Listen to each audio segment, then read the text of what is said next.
ថ្ងៃនេះបានមកលេងចំការទំពាំងបាយជូរគ្រាន់តែដើរចូលភ្លាមចាប់អារម្មណ៍មកចកោមនេះហ្មងមកចកោមនេះនិយាយចំឡើងមើលទៅគួរឲ្យចង់ហូបមែនទែនហើយនិយាយចំទំពាំងបាយជូរគាត់ឆ្ងាញ់ណាបងប្អូនលក្ខណៈទំពាំងបាយជូរខ្មែរធម្មជាតិហើយការដាំដុះហ្នឹងនៅលើទឹកដីខេត្តបាត់ដំបងនៅខាងភ្នំសំពៅអញ្ចឹងណាទំពាំងបាយជូរគាត់បងប្អូនមើលទៅឃើញទៅទំពាំងបាយជូរដែលគេដាំដូចនៅបរទេសអញ្ចឹងបរទេសគេដាំធ្វើស្រាធ្វើអីចឹងនិយាយចំទំពាំងបាយជូរគាត់អញ្ចឹងហើយនេះកន្លែងទំពាំងបាយជូរដែលគាត់នេះទុកឲ្យបងប្អូនដែលមកលេងបានថតនេះទុំហើយចំតំណងចង់បេះហូបមួយតា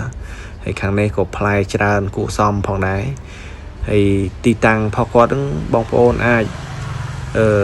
បែបថាជិះម៉ូតូជិតដល់វិទ្យាល័យភ្នំសំពៅហ្នឹងវាមានច្រកផ្លូវតូចមួយចូលទៅក្នុងបងប្អូនជិះមកតាមហ្នឹងមកហើយគាត់មានដាក់ប៉ាយដាក់អីដែលបងប្អូនទៅឃើញហើយទស្សនភាពដែលបងប្អូនយើងបានមកលេងច្រើនគួរសមល្ងាចហ្នឹងថ្ងៃដែលខ្ញុំថតនេះទៅថ្ងៃអាទិត្យចំណែកផ្លែខាងនេះបងប្អូនមើលទៅផ្លែច្រើនមែនតើណាច្រើនយកតែមែនតើមកមើលនិយាយចំផ្លែវាធ្លាក់មកវាថាពូជទំពាំងបាយជូរផងគាត់មានច្រើនប្រភេទមានអាទុំខ្មៅទុំដូចអាទុំដូចគេហៅលក្ខណៈទុំព្រីងហើយមួយទៀតទុំសទុំអីចឹងប៉ុន្តែក៏រសជាតិឆ្ងាញ់ហ្មងឆ្ងាញ់មែនទែននេះប្រហែលជាទុំសមើលទៅរៀងថ្លាហើយចំណែកខាងនេះមើលផ្លែបងប្អូនមើលផ្លែច្រើនណាស់ជាចំច្រើនមែនទែនបើបងប្អូនបានទៅផ្ទាល់ណាបងប្អូនប្រកាសជានិយាយថាវ៉ាវផ្លែខ្មែរបងប្អូនខ្មែរយើងដាំទំពាំងបាយជូរបានផ្លែល្អហើយដាំនៅក្នុងទឹកដីខេត្តបាត់ដំបងយ៉ាងទៀតជាចំគាត់មានបច្ចេកទេសនៃការដាំដុះហ្នឹងគាត់រៀនមកច្រើនឆ្នាំហើយគាត់មានបច្ចេកទេសដាំដុះហ្នឹងមើលទៅផ្លែច្រើនហ្មងហើយទំពាំងបាយជូរគាត់ហ្នឹងលក្ខណៈគាត់ប្រើជីធម្មជាតិទាំងអស់បងប្អូនជីធម្មជាតិជាមួយចំណែកទំពាំងបាយជូរនៅមុខខ្ញុំនេះមើលទៅវាមកចកោមហ្នឹងមើលទៅតំណងបើយើងបានបេះហូបបេះអីទៅឆ្ងាញ់មែនទែនបងប្អូនឆ្ងាញ់ដោយសារទំពាំងបាយជូរគាត់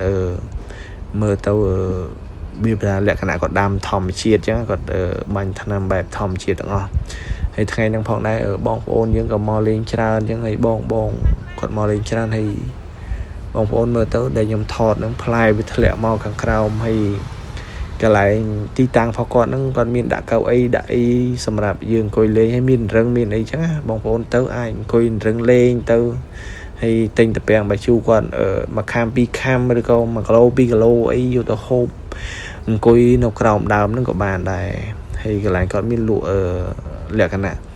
តកកឈូសចឹងខែក្តៅចឹងបងប្អូនទៅអីដាក់តកកឈូសមួយកែវត្រជាក់ចិត្តហ្មងហើយមានលក់ដូងលក់អីចឹងហើយចំណែកខាងនេះខ្ញុំថតខាងនេះចឹងផ្លែវាធ្លាក់មកឡើងរបៀបលក្ខណៈឡើងរយរយោងហ្មងមើលទៅស្អាតមែនទែនហើយបងប្អូនទៅបងប្អូននឹងឃើញរូបភាពទស្សនភាពដែលខ្ញុំថតនឹងចឹងឯងហើយចំណែកមួយចកោមនេះក៏ផ្លែច្រើនគួរសមដែរនិយាយចំទំពាំងបាយជូរគាត់លក្ខណៈគាត់ដាំមានពូជច្រើនហើយដែលពូជហ្នឹងខ្ញុំអត់ស្គាល់ទេដោយសារឈ្មោះបាក់ហៅពេកខ្ញុំអត់ស្គាល់ទេហើយនិយាយចំផ្លែវាស្អាតហើយខាងនេះក៏ផ្លែច្រើនដែរនិយាយចំមកចកោមដែលខ្ញុំកាន់ហ្នឹងយ៉ាងមកចាំអាមជាងចំណែកនេះពីរចកោមចិត្តគ្នាផ្លែឡើងណែនហ្មងហើយថ្ងៃហ្នឹងផងដែរជាអ្វីថាបងប្អូនយើងមកលេងច្រើនហើយមានលក្ខណៈមកជាជួបជុំក្រុមគ្រួសារអីមកថតរូបថតអីទុកជាអនុស្សាវរីយ៍អីចឹងហើយកន្លែងដែលគាត់តាំងថតរូបហ្នឹងគាត់មានដាក់ទំពាំងបាយជូររបៀបថាទំពាំងបាយជូរហ្នឹងវាទុំហើយសម្រាប់យើងហូបបានទេប៉ុន្តែគាត់ទុកតាំងឲ្យបងប្អូនយើងមកថតហើយខាងនេះរ